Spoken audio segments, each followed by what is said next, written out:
तो मुझे लगता है कि महेश जी फिर थोड़ा सा केंद्र सरकार के प्रति भी मेरा दर्द आता है, उससे भी मुझे भी। शिकवा होता है। क्योंकि ऐसा लगा कि उत्तराखंड में जहां पर आप बैठे हैं धरती में 2015 में एक बार हम्म। राष्ट्रपति शासन वहां लगा कोर्ट से झाड़ खाने के बाद, और वैसे हम्म। प्रधानमंत्री नरेंद्र मोदी ने अनुच्छेद 356 को जैसे पूरी तरीके से उन्होंने बस्ते में बंद करके रख दिया था। अभी अलग मणिपुर कर में दिया लगा है। है तमाम स्थितियों में। लेकिन आप ये बताइए कि जब वहां पर आपको यकीन मानिए, अभी पश्चिम बंगाल में जब चुनाव था तब वहां पर गया तो संदेश खाली और तमाम जगह पे गया।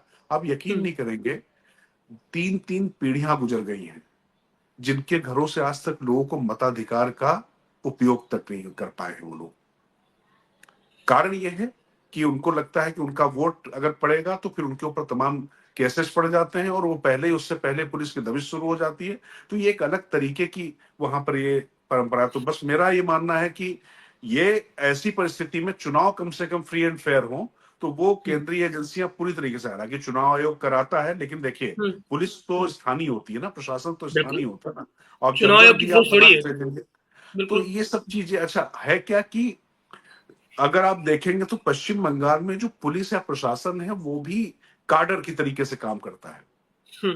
तमाम राज्यों में ऐसी परिस्थितियां पैदा होती, लेकिन पश्चिम बंगाल में शासन हम्म। प्रशासन का जो लेफ्ट ने जो एक तरीके से कार्टलाइजेशन जो किया है, एक तरीके से हम्म। उसको काडर बना दिया है, वो अपने हम्म। आप में बड़ा खतरनाक। तो जो आपने सवाल पूछा, ये सवाल डराता है, भयभीत करता है। एग्जैक्टली। भयभीत इसलिए भी करता है क्योंकि क्या यही परिस्थितियां बनी रहेंगी? और जो बांग्लादेश के हमारे जो हिंदू भाई बहन हैं, बच्चे हैं, 23 तारीख को जब वहां पर आह्वान किया गया है तो उनको भी डराने का आह्वान किया, और वहां पर क्या उनकी सुरक्षा की क्या गारंटी होगी?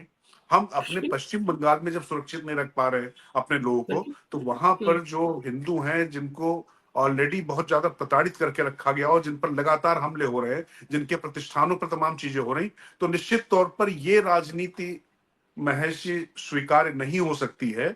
और भारतीय जनता पार्टी को इससे निश्चित तौर पर, मैं एक बात आपको बता देता हूं कि ये जो सब हो रहा है, ममता बनर्जी अपनी जो लोकप्रियता के शिखर पर पहुंच के वो बहुत तेजी से नीचे गिरती हुई दिखाई पड़ रही है। पश्चिम बंगाल का जो वाकई भद्रलोक है, और मैं फिर कह रहा हूं आपसे, इस पूरे घटनाक्रम और इससे पहले आरजेकर पूरा हॉस्पिटल का घटनाक्रम हुआ, तमाम चीजें ऐसी होती जा रही। मतलब आप बताइए कि रामनवमी का जुलूस निकालने के लिए लोगों को जाना पड़ेगा शोभा यात्रा के लिए हाई कोर्ट, और यहाँ पर पुलिस प्रशासन की अनुमति नहीं है प्रदर्शन के लिए, उसके बाद भी हजारों लोग की भीड़ आती है, खेत रौंद देती है वहां पर हिंदुओं के, उनके घर जला डालती है, उनको भगा देती है।